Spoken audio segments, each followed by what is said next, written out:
águas que purificam e santificam,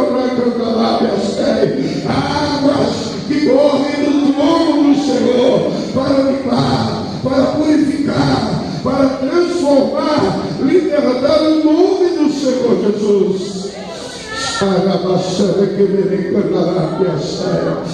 Aleluia.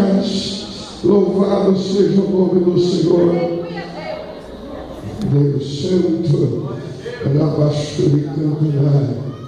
aleluia. Eita Deus, aleluia. Missionária Marcela.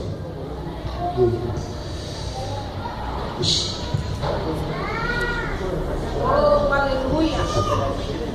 Com esse homem, nós ungimos e confirmamos o ministério missionário.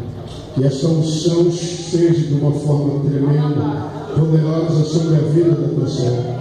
Confirmamos agora, Pai, esse ministério glorioso, com essa unção de glória sobre a vida da tua serva.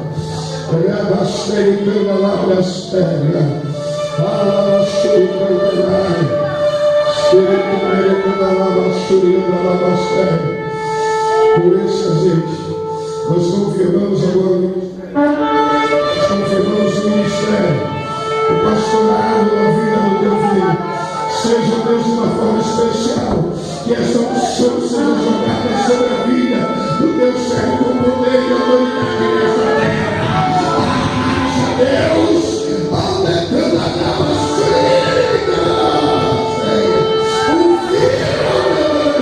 sobre a vida do teu servo, para a glória do Senhor.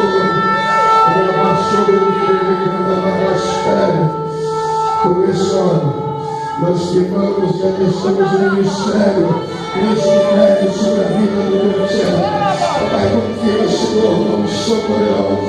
Que nesse Senhor envolve a vida, que nesse ministério poderoso nessa terra, para a glória do teu nome, seja uma unção que desce do céu, poderosa sobre a vida do teu servo. Vai embora todos os impedimentos.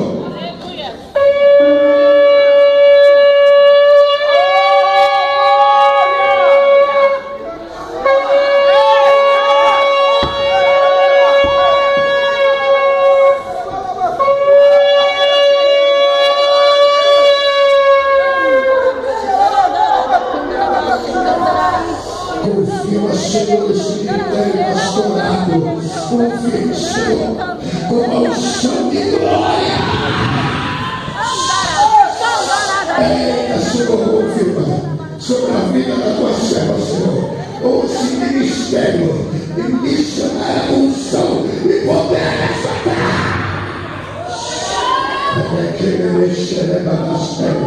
Confirma, Senhor, uma unção especial sobre a vida do teu filho nesse ministério. E precisa receba.